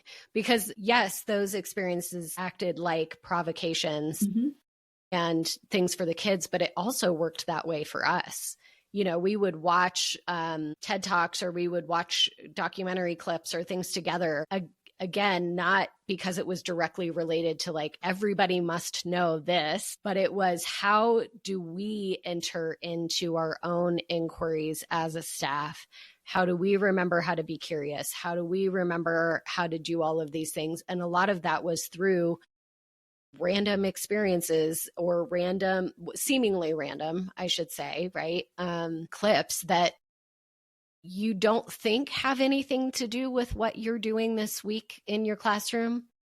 But again, the nature of inquiry is it has all these like threads, and suddenly everything's connected. And so we would do something. And I remember several times, you know, one of us being like, yeah, I don't know what this is, but I have a thing going and I need to get, you know, and then suddenly we're having the discussion, and that person is like, oh my gosh, this connects it perfectly to what we were doing. I'm going to show my kids that clip, or I'm going to bring this in, or that made me think of. So sometimes I think, depending on how long a staff member had been with us, they might have been like, this is completely random and what are we doing here? But there's method to the madness, right? We saw it work enough times that it was like, trust the process a little bit. And I think that's probably scary for administrators, especially of bigger schools, to trust that can work that way, because you are beholden to someone else. There is a ranking and a filing and a sorting. There are different assessment things for teachers. I think the best thing that could happen is for more autonomy that schools and leaders and teachers have to come up with their own, what does this look like in practice in our space? It's enough that if you say the word initiative to many teachers, they will, go into a ball and start crying. No. Yes. I think it's, again, when you feel like you're being done to, that things are being added to your plate without anything being taken off the plate, when there isn't a relational aspect, and it's very, like we've been saying, again, a lot of prescription and not enough, what is it that you need? The best professional development models actually model, right? Mm-hmm. And they allow for vulnerability and for those relations to grow. We said it earlier, if you are telling me to do as I say, not as I do, then I'm not buying in that this is important enough for my students if you can't do for me what I'm supposed to do for my students. So again, those best professional development sessions are going to be modeling what you want to see in the classroom, but also then seeing the people who are in your session, recognizing their needs, listening to them, because you might consider yourself an expert in whatever it is that you're presenting, but you need to honor the experience of the people that are in that room as well. And that helps them feel validated and appreciated. And again, we know when people feel those two things, they're a lot more likely to listen and to understand maybe how they could look at something differently than if you just say, you have to do this. And to be changed by it. Right. It has to be meaningful. Those experiences. There's a shift that goes on and you're open to it. Right. Because the approach is different. There's an allowance for your mind to change. Right. When I first started a position in staff development, professional development, I remember overhearing someone who would be my colleague later on talking about how they're bringing in this corporate expert, and now we got to sit and listen to her all day and blah, blah, blah. And I remember hearing her, and she didn't know who I was, but she was complaining about me because apparently the way that they had talked about me before put this expectation of this person's going to come in and tell you how to do your job. And again, on people who are already stretched very thin, nobody wants someone to come in and tell them how to do their job. So I remember thinking, that is a person right there that I need to make sure I get to know, and that she sees that's not my intention at all. Yeah. And we ended up being really good friends after that. And it wasn't, but again, the expectation of how that was set up. That makes me think about Anastasis. None of us were the quote unquote experts. Right. There was an equity and a shared voice of we're all coming together. We all are bringing our unique perspectives and experiences and pasts and histories and all of it to the experience. So even if I was maybe the one who was pushing us off in a direction, I really didn't have agenda beyond how do I get the conversation started a lot of times. So I was thinking about, we had talked about assessment and how we developed Upgrade. And that was really the conversation I pushed us off and started us actually with a Saturday Night Live clip of the Hidden Valley Ranch, Megan Mullally clip. No. And Melissa McCarthy. Thank you. It's okay. Thank you. Melissa McCarthy. So I pushed us off in that direction because when I was watching SNL, that's what clicked in my mind was that clip. I was like, oh my gosh, this is assessment. This is rewards and assessment. And so we watched it. And then that started a conversation where everyone was able to bring a unique perspective. We were able to kind of talk about our own experiences in the past with assessment, where we felt like what we were currently using was falling short. And that led to this great collaborative moment where we did this design thinking together. But none of us owned what that was going to look like exactly or how that was unfolding. It was everybody doing it together. I don't know that that would be possible without the relationship building again at the beginning, where everybody felt like it was safe to have their voice in that space. We got very comfortable as a staff being able to push on each other and question each other without it feeling terrible. That's mostly true. There's still some times where emotions, come in, or an experience that we have, it's too raw and then it feels bad. But I think for the most part, we had permission to do that. And everyone was showing up as their best selves most of the time. And we put into practice, make the kind assumption, and did that well. I have a couple standout moments in my mind where I'm like, we didn't do it well that day. But I will say that the vast majority of those experiences, I felt like were very positive. And what came out of it, everybody had voice in. We had all worked together to co-create it.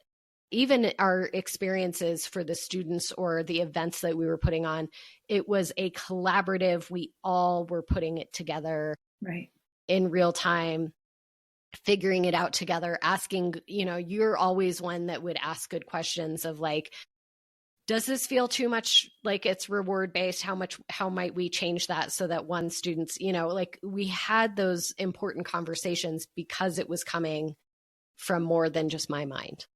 Right. Again, I think that's something that you do very well as an administrator. There are not a lot of administrators who either have the willingness to say, here it is, what do you think? Or let's put this together. That's because I'm not an administrator. Wow. I just played one on a Yes.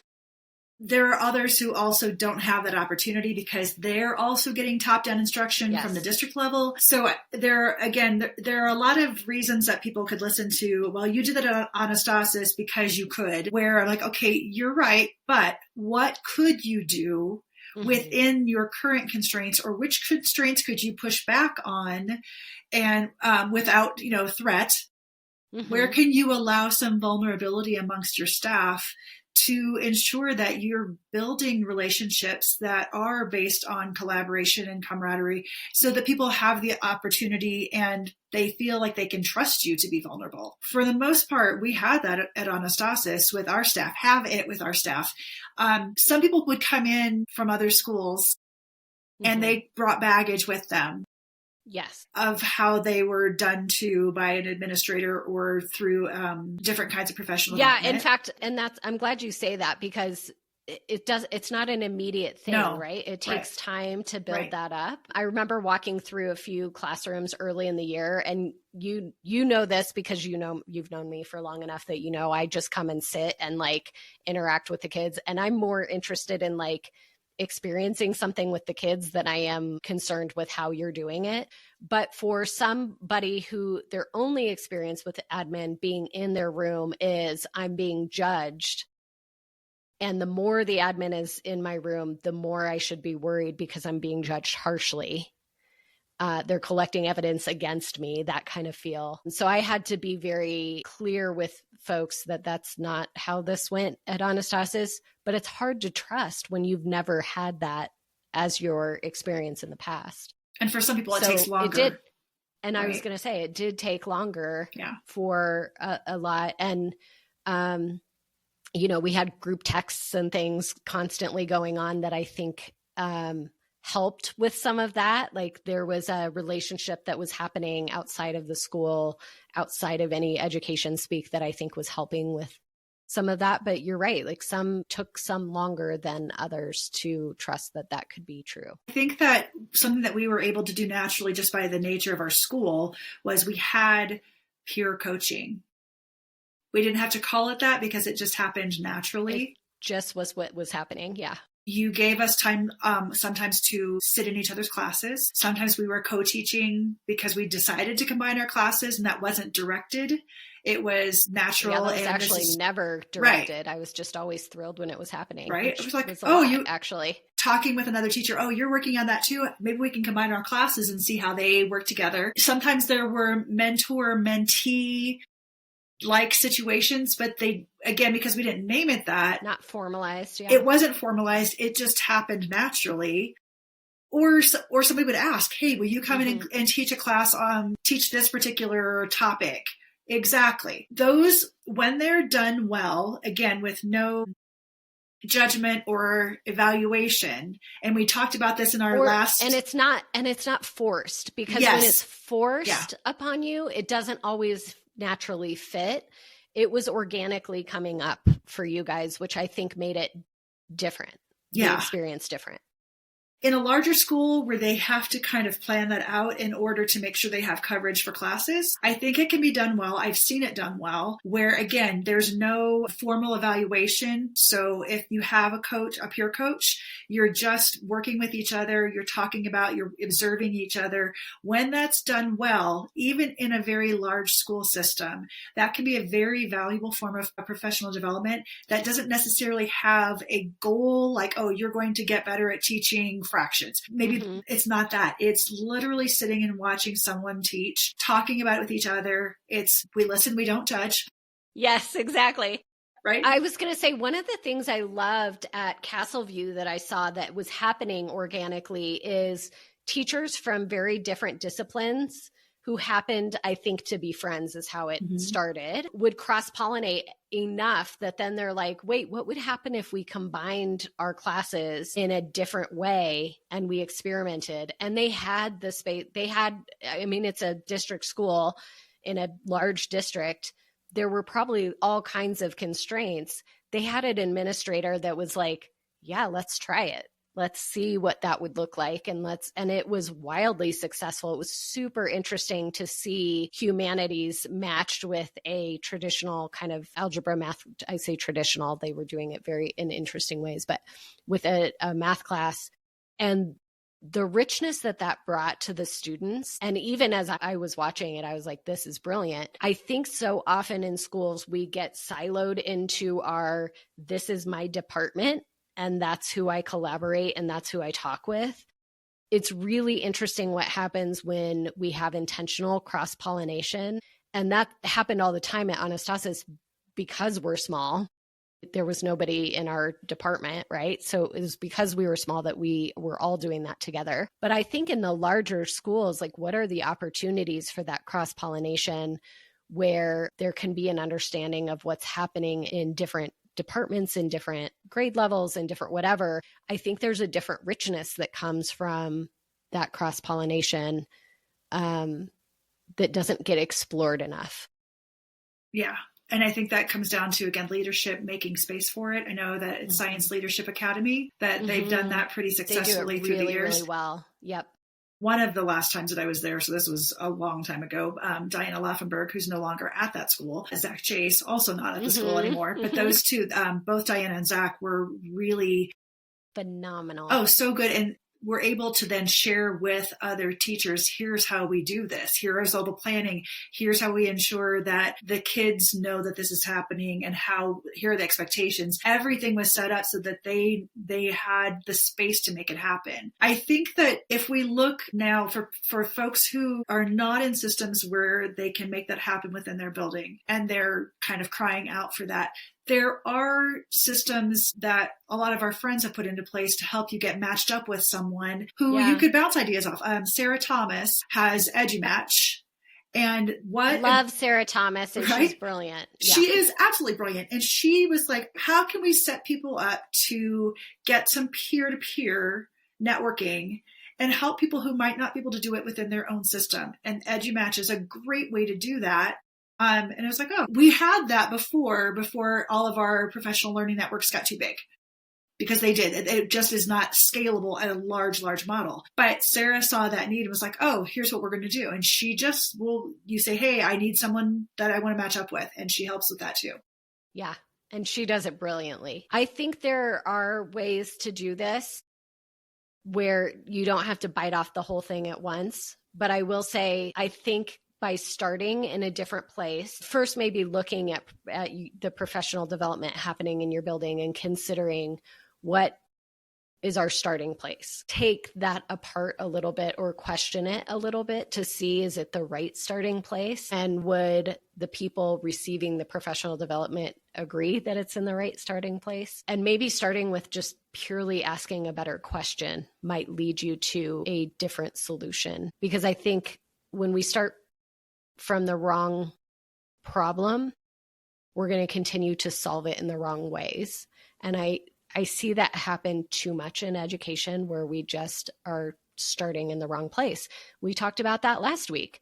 All of these folks coming in and dumping money and trying to scale this, we're starting from the wrong place. They were identifying a piece of something that wasn't the whole picture, which I'm glad, as we've had this conversation, that you're like, oh yes, but remember, we had these other things in place that made all this possible, because I do think that's important to tell as part of our story. I really think there's something too, if you can identify the right questions and the right problem and starting place, you may not be able to put in all the solutions we have talked about, but maybe it helps lead to a solution that works for your school in a more impactful way. Right. And as we note in pretty much every episode, it comes down to the culture and the relationships. Yes. It absolutely does. And that's true of the grown-ups. Everything. Exactly. As much as the kids. Because here's the thing. The kids saw us be in relationship well together and having fun together. That made all of the kids' stuff work differently. If you're in a system that is very top down, very, very prescriptive, and you try to, on a dime, change and go to what we do, it's not going to work. Right. You have to build the culture, and you have to build up relationships before, and trust and all of those things before any of this is actually going to work. If you're fortunate enough to be in an environment where that's already the case, sure, you can step into some of these things, but you have to go back. And honestly, I'd say that's really that's the first step in any kind of relationship anyways. Do I trust you? Do you see who I am? Yeah. Do you value what I say? And if you cannot say yes to those questions, those are the things you have to work on first before you do any kind of professional development. And I would challenge any school to try a reverse show and tell. If you've got hundreds of staff, break them into smaller groups of 8, but mix up your departments, mix up your people. If you've got a staff of 100, maybe split them into 3 groups, right? Probably no more than 20 to a group would be ideal. But I think you'll be fascinated to see what happens when you put something like that in place, the way that the conversations with each other change, the way that you see each other change, some of those relationships being built. And don't plan a professional lecture following it. Either after that experience, go to lunch, have breakfast, go have a cocktail, like whatever that looks like in your school, but have a meal together afterwards, and let that be the only thing on the agenda for that day of PD. I think you'll be amazed at what happens. That is a low lift Every single person can do it. Like that experience I had with Christian Long's brilliant. I don't know where he got that protocol, but wherever it came from, it's gold. And like I said, we've done that with students every year as part of our Who We Are Inquiry Block or Detox Week. And what it does with our students is equally magical. It's not, you're not going to know exactly how it's going to go. But I can guarantee you it will develop relationship and rich conversation. Right. And it doesn't have to look the way that you expect it to look. One of my favorite things about teaching is when something comes up that I don't expect and I get to say, I don't know, let's learn together, those kind of things. I wouldn't have said that, 20 years ago, but now Sure. I can say, wow, this is really interesting and fascinating, and I can't wait to learn with you. If I can do that with kids, I also want to be able to do that with adults. So if you're leading the PD, something is going to come up that you're not expecting. Roll with that. Go with it, because the more flexible you are, then you're modeling for the people that you're doing professional development that flexibility is good. Flexibility and agility. Those are good things to have in a classroom. And I will say, if you're a district or you're admin right now, so many of you look at your practices. Do you have a pedagogy of compliance? Or if you say that you're learner center, if you say you're these different things, if you say you give teachers agency, what is the evidence to support that? Because when I walk into schools, what I see pervasive in a lot of schools is a pedagogy of compliance, even if they wouldn't name it that way. When you really start picking apart the practices, the way that professional development looks, ask yourself, what am I getting out of this? Am I getting compliant teachers that are showing up because I'm telling them you have to show up to this or else, right? You have to check this box or else. Even some of the districts that I've seen with the best of hearts trying to do this differently. I know a local district here tried it several years, at least 15 years ago, where you can learn anything, you can go anywhere, you can take this time, we are going to trust you to do this. But the way that they wanted the learning and the proof captured was still the pedagogy of compliance, right? So it was like they got a piece of it right, but the freedom was lacking because of this other component. And so I think look at all of it together holistically, because if you're saying we want you to be able to differentiate the way that you're learning and we want it to be meaningful for you, but then the way that you're assessing it is so it still is this compliant based model and there's not the freedom you thought you just gave people. Yeah. It's interesting that accountability, I hear that word thrown about all the time when I'm like, no, you just want to control people. It's not about accountability, because if you're truly giving people freedom, autonomy, whatever you want to say, then you design how to hold them accountable. Then you really aren't giving autonomy. You're not allowing for a person to say, I know what I need, or I don't know what I need. Can you help me? There's a place for that. And again, if you're designing to, 2 out of these 100 people are going to go run off and, hit the bars after work instead of doing what we asked them to do, then you're going to make the other 98 people suffer because 2 are going to just do that anyway. You're also setting up, I think when people are doing things like that to begin with, when they are given freedom, it's because they've been so part of a compliant system for so long that it's like, well, now I've got, it's escape. Where when you've built a system of radical trust of people who care about why they're showing up every day, when you've built that as part of the ethos of just what you're doing, that changes very much how people are showing up. So I think the fear of those 1 or 2 is deal with those as it comes up or as you're aware of it, but don't make the assumption that that's how it's going to go before you know. And candidly, maybe have that conversation with your staff of these are my fears. I'm afraid that if I give you this trust and if I give you this, that this is what's going to happen, because I know that you've been in a super top-down heavy compliance system for so long that the freedom feels like, well, I'm going to go do whatever I want.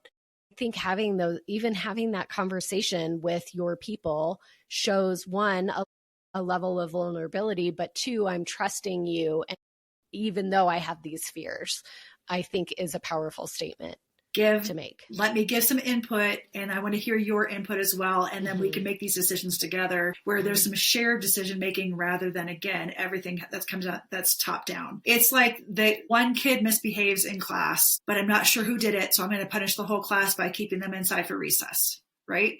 That is a horrible, horrible way to deal with a situation where you could come up with a more creative solution that doesn't punish all the good kids. Because now you've just taken, I say good kids as they're all the good kids, right? Yes. You've punished the kids who've now not made that behavioral choice. And now they're like, well, we're just going to get in trouble no matter what we do anyway.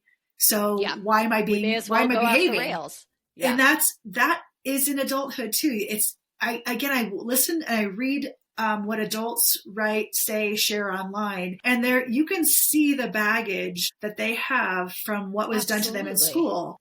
Yeah. And they take that into their jobs with them also as adults. But it is, on the plus side, it is fun to see them say, oh, I wish we could have, a work field trip like we did when we were in school as kids. Yeah, how many say that? And I'm like, well, we do that. Yes. Yeah. So administrators, take your teachers on a field trip, build in those things that help them see it's not just about where you're going. It's the experience you're going to have together. I was just going to say, one of the things I loved about the iterative space experience was they built into, rather than the pedagogy of compliance, they had a pedagogy of radical trust. And it wasn't just in words. They were paying us $1,000 a week to show up and work on a project.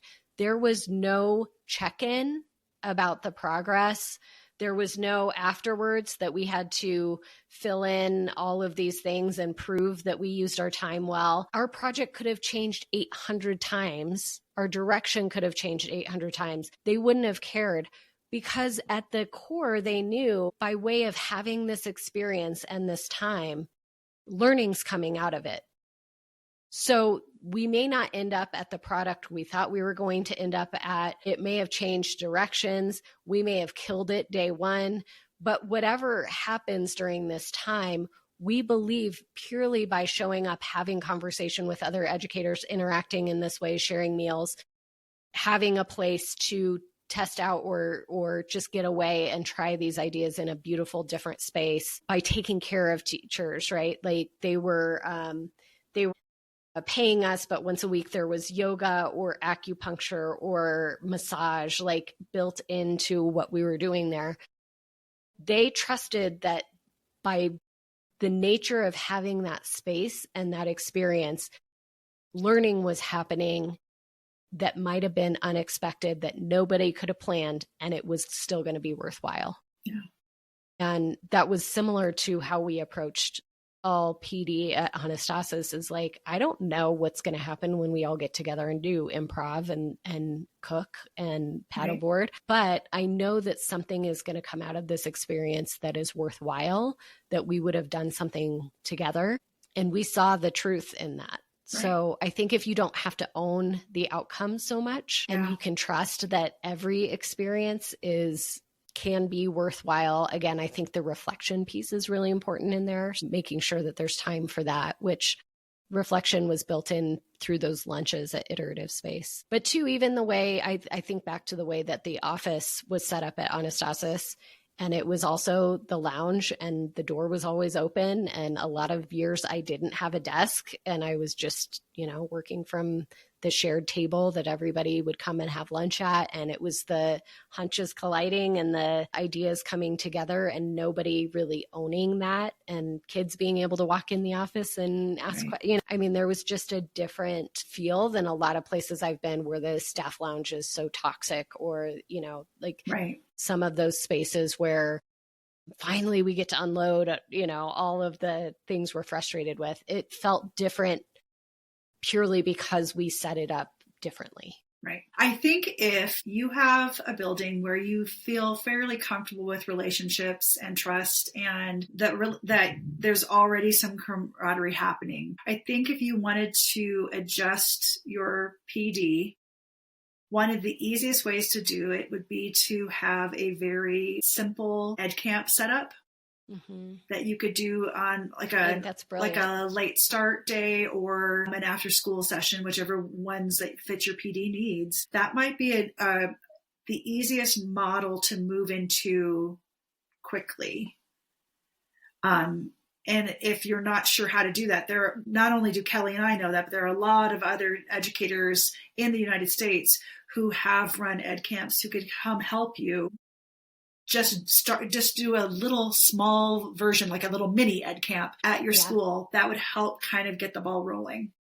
Yeah. I also was thinking when I was in the school that I was in previously, just if you're not in charge of professional development or you're not an administrator, but you're like, I would really like something to change in my environment. Before I was doing any of that at my school, TED Talks had just kind of become a thing.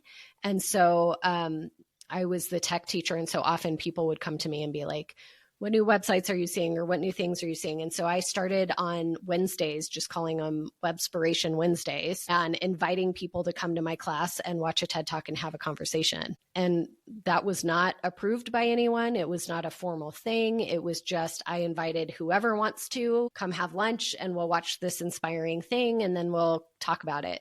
And sometimes it had to do with education. I remember the Sir Ken Robinson TED Talk like blew people's minds. But sometimes it was education focused and sometimes it wasn't really at all. It was just interesting. And we were all having a conversation together that was different from the griping in the staff lounge, right? So I think even if that's not your role or you're like, well, I'm just a teacher, how do you build relationship? How do you see your role in collaborating with the people around you? Because I do think that shifts a culture. And if your administrator doesn't know to do it or doesn't think that that's an important component or doesn't know how to put time there, starting things like that are really, again, you don't have to have permission. You can just invite people in, I think are huge. I think about us watching Mindy Project after school at Anastasis together and had nothing to do with, school or education or whatever, but we were building relationship with each other and had shared jokes and are laughing. Right. Just what are those opportunities that anybody can kind of own or take ownership over that could start to make enough shifts that admin starts to notice or make different decisions because everybody around them is making different decisions. So, it could even be something like a book talk. Just bring a book that really is like blowing your mind or that you found interesting, whether it's fiction or nonfiction or whatever it might be. And what is it making you think of?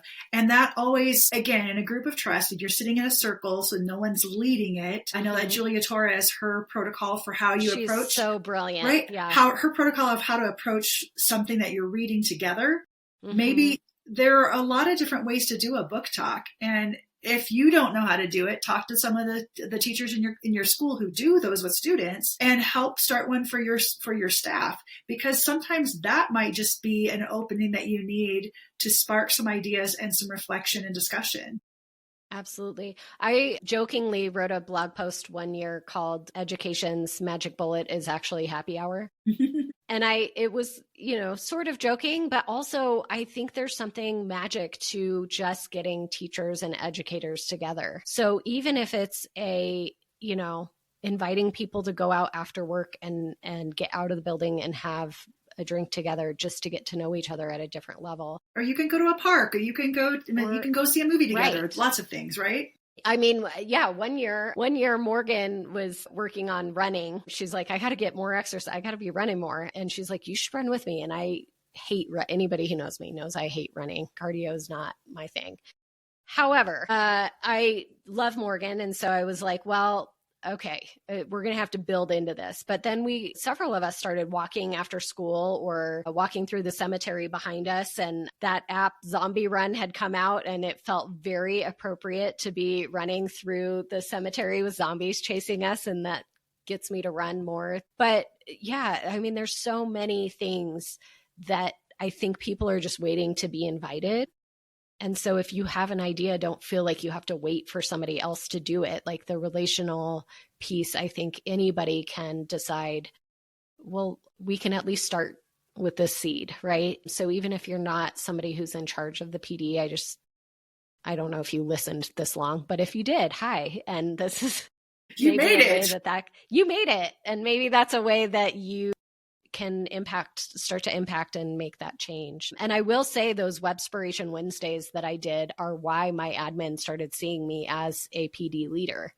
And it wasn't, that wasn't the focus. That wasn't why I was doing it. It was truly just because I was like, I cannot hear one more gripe about this kid. And there's so many more interesting things we could be talking about. And so let's talk about that instead. Even if I think sometimes people forget that teaching can be very lonely, even though you're surrounded by people all the time. And that sometimes as the adult with children only in front of you, many teachers crave adult experience that, yes, it might be related to education because that's what we have in common, but maybe we just do I said, a book club after school, or you're doing a quick cooking club, and maybe your school is fortunate to have a kitchen and you can go out and bake with each other. You can have a fun little, bake off, like Great British Bake Off or something, just something silly, right? It'd be fun. But giving time and space for people to make that happen.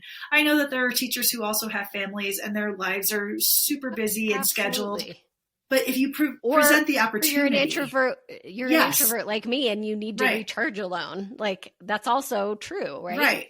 But we can make space and provide opportunities for people to get their needs met. And sometimes that loneliness that you're feeling when you're just surrounded by people all day, but no one's really seeing you as well, I'm so much more than just me as the teacher. I'm also this person who loves to paint, or whatever it might be. Find space for that, because even if it's only two people. I was going to say, I think people will be shocked at how many will say yes if they're invited in. And I think it's exactly because of what you're saying, that it can feel lonely even though you're surrounded all day. And that lunch experience was a perfect example of like, I'm just going to invite everybody. And even if it's just me, or it's me and one other person, I'm going to get more out of watching this TED Talk or, whatever it was, than going and sitting in the staff lounge and feeling more isolated because I don't want to add to this conversation about a kid that You can get creative with, like we mentioned before, Ed Camp. There's really no cost if you want to do a mini Ed Camp. There's no cost other than space, which I'm assuming already have as a school. If you want to do something like a book club, again, you don't have to have these elaborate PD sessions where there are snacks every time. I mean, you can get creative with how you do this. Trade off on who brings exactly. Snacks. I will also say that, at least in my experience, a tremendous number of local restaurants and businesses will donate a lunch for free or very low cost for teachers. I know a lot of the chiropractic places will come and take care and do massages for free. They also want to sell you, they also want to hand out their cards. But all that to say, there are resources that can help with that don't require a ton of your legwork to get. We have found that a lot of these places are so happy to take care of and spoil teachers, particularly in Teacher Appreciation Month. That's when you see a lot of them. But we reach out to them all the time, and they're like, grocery stores, coffee shops. Yep. Lots of them. We would love to help out, or we would love to donate to that.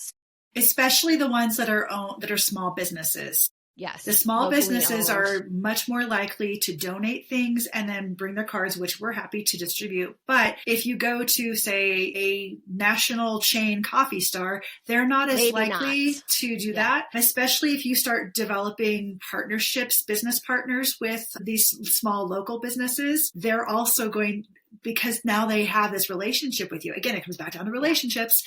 Yep. There's some give and take there. You don't have to we just don't have the budget for that. Budget will always be an excuse not to do something, so get creative about how to work around it. And I will say, nobody had a smaller budget than us.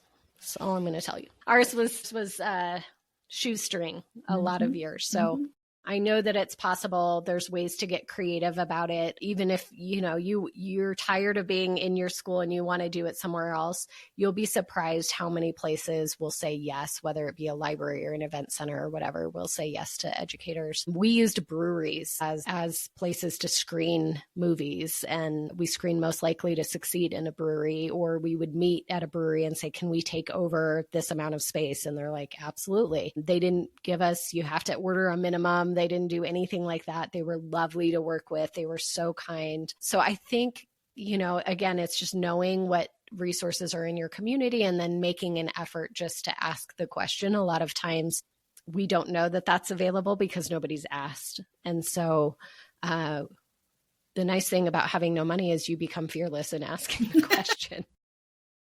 So, yeah. Well, I didn't think we would go this long, but look at us. Woohoo. Hopefully somebody's still listening and listened all the way to the end. I think we need to we need an Easter egg. If you made it to the end. And you get a prize. I was going to say at Blue Sky us and what does the fox say or something. And yeah, we need to send something. But yeah, I liked that one more than I thought that I was going to have. I had more to say than I thought I had to say. Well, I think it just comes back down to, again, don't expect something of your staff that you wouldn't do yourself. But if you're that person who's really type A and you think that, everything has to be compliance based and whatever, slow your roll and take a step back, ask people what they need. Don't make assumptions, unless it's a kind assumption. Kind assumption. Yeah. And really just look at this as a personal thing rather than a checkbox. Because that's when you start there, when you start with the individuals, just like we do with kids. If you start with individual kids rather than a cohort or this age group, if I start with someone named Nicholas or Ryder or whatever, right? Or Janessa, I know. I was going to say, and the same with your peers and staff at school. If I know Michelle by name, and I know that you have a love of Star Wars, and I know that you have, I know all these things about you, suddenly when we're having a different conversation, there's depth there that I care about you as a human. And I know I can collaborate with you in different ways than I may have known if I'm just thinking, well, Michelle's a music teacher. So yeah, with that, I'm excited. In January 28th, I'm testing out a new idea that hopefully the weather will cooperate and you'll be able to come down for. Yes, I'm so excited. That we're calling the Adjacent Possible. So I'm excited after that week, maybe we can talk about that experience just because it's professional development adjacent, but also how do we make change in education? And I'm curious just how it goes. And regardless of how it goes, we'll maybe either do a whole post or a podcast about it, or at least mention it. If it goes horribly, I'll share what not to do and what a terrible idea that was and how we're never going to do it again. I'll be curious to see how it goes because I think it could be impactful for a lot of folks and just as an interesting way of looking at things. So anyway, we'll talk to everybody next week. And for now, onward. Hey, Michelle, where else can people find you online? I blog at avenue4learning.com, and the 4 is the actual number 4, not the word 4, avenue4learning.com. And you can find me at dreamsofeducation.wordpress.com, which is my original blog. You can also find me at ktsplace.com, which is where I share a bunch of resources and kind of projects that we're currently working on.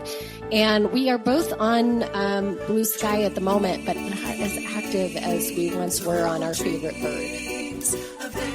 Come find us and connect with us in other places, and we look forward to connecting with you.